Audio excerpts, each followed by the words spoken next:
আমাদের smartphone, laptop, এমনকি smart ওয়াচের ভেতরেও কিন্তু লুকিয়ে আছে একটা ছোট্ট মস্তিষ্ক। এই মস্তিষ্কটাই সবকিছু চালাচ্ছে। কিন্তু কখনো কি ভেবে দেখেছি কিভাবে এই ছোট্ট একটা জিনিস এত শক্তিশালী হয়ে উঠল? চলুন আজ এই অবিশ্বাস্য প্রযুক্তির পেছনের গল্পটা একটু জেনে আসা যাক। দেখুন, যে কোনো আধুনিক গ্যাজেটের ভেতরে কিন্তু এরকম একটা কমান্ড সেন্টার থাকে, একটা ছোট্ট ব্রেন যা সব কিছু কন্ট্রোল করে। এই যে জটিল সার্কিট বোর্ডটা আমরা দেখছি, এর একেবারে প্রাণকেন্দ্রে কিন্তু সেই মস্তিষ্কটা বসানো থাকে। তাহলে প্রশ্নটা হচ্ছে, আমাদের ডিভাইসের ভেতরে থাকা এই মস্তিষ্ক জিনিসটা আসলে কি? এটা কিভাবে কাজ করে, আর এর শুরুটাই বা হলো কিভাবে? ওয়েল, এই মস্তিষ্কটাই হলো মাইক্রো প্রসেসর। খুব সহজ করে বললে এটা একটা পুরো সেন্ট্রাল প্রসেসিং ইউনিট বা সিপিইউ, যা কিনা একটা মাত্র সিলিকন চিপের উপর বানানো। আর এই ছোট্ট চিপের মধ্যেই আছে কোটি কোটি ছোট সুইচ, যেগুলোকে বলা হয় ট্রানজিস্টর। আজকের এই এক চিলতে চিপের ক্ষমতাটা ঠিকমতো বুঝতে হলে আমাদের কিন্তু গল্পের একেবারে শুরুতে ফিরে যেতে হবে। চলুন কম্পিউটিংয়ের সেই বিশালদেহী শুরুর দিনগুলোতে একবার ঘুরে আসি। এই যে যন্ত্রটা দেখছেন, এর নাম ইনিয়াক। এটা ছিল প্রথম দিককার ইলেকট্রনিক কম্পিউটারগুলোর একটা, মানে আধুনিক মাইক্রোপ্রসেসরের এক বিশাল পূর্বপুরুষ। আর ছবিটা দেখেই বোঝা যাচ্ছে এটা কোনো টেবিলে রাখার মতো জিনিস ছিল না, বরং একটা আস্ত ঘর লাগতো এটাকে রাখার জন্য। এর ওজন কত ছিল জানেন? প্রায় ২৭ টন, মানে চারটে বড়সড় হাতির ওজনের সমান। ভাবা যায়?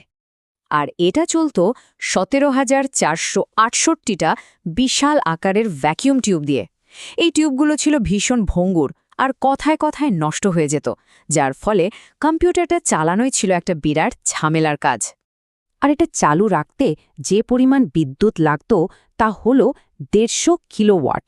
মানে এত শক্তি দিয়ে একটা ছোটখাটো শহরকেই কিন্তু দিব্যি চালিয়ে নেওয়া যেত।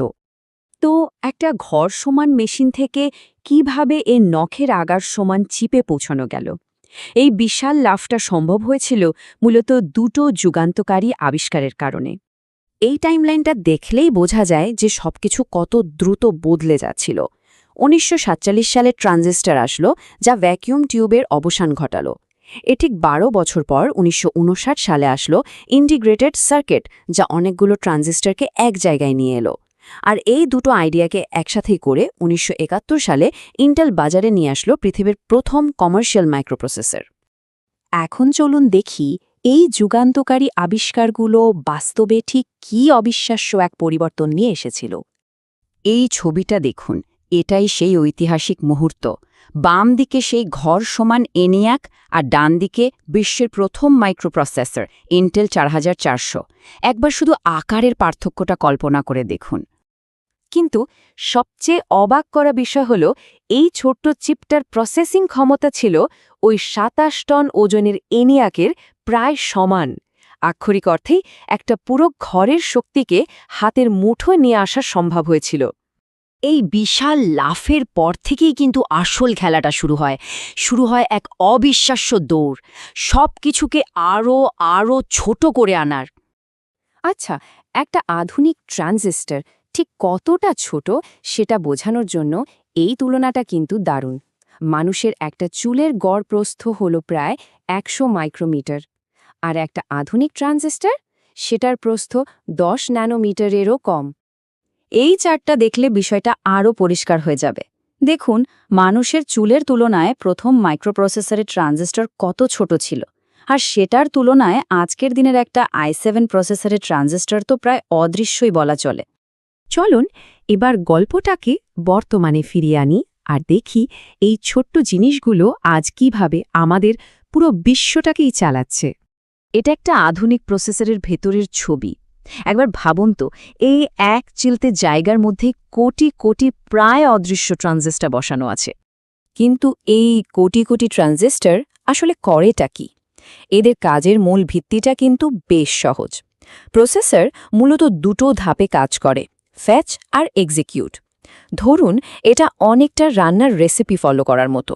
প্রথমে সে রেসিপি বই, মানে মেমরি থেকে একটা নির্দেশনা ফেচ বা সংগ্রহ করে, যেমন ময়দা মেশান। এরপর সে সেই নির্দেশনা অনুযায়ী কাজটা এক্সিকিউট বা সম্পাদন করে। আর এই সহজ দুটো কাজ, ফেচ আর এক্সিকিউট এটাই সেকেন্ডে কোটি কোটি বার হতে থাকে।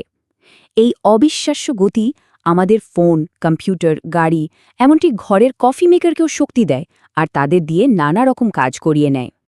আমরা প্রযুক্তির এমন এক পর্যায়ে পৌঁছে গেছি যেখানে ট্রানজিস্টরগুলো মাত্র কয়েকটা অ্যাটম বা পরমাণুর সমান চওড়া।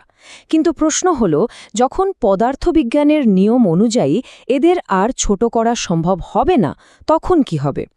কম্পিউটিংয়ের ভবিষ্যৎ কোন দিকে যাবে? এই অগ্রগতির ধারাটা কিভাবে বজায় থাকবে?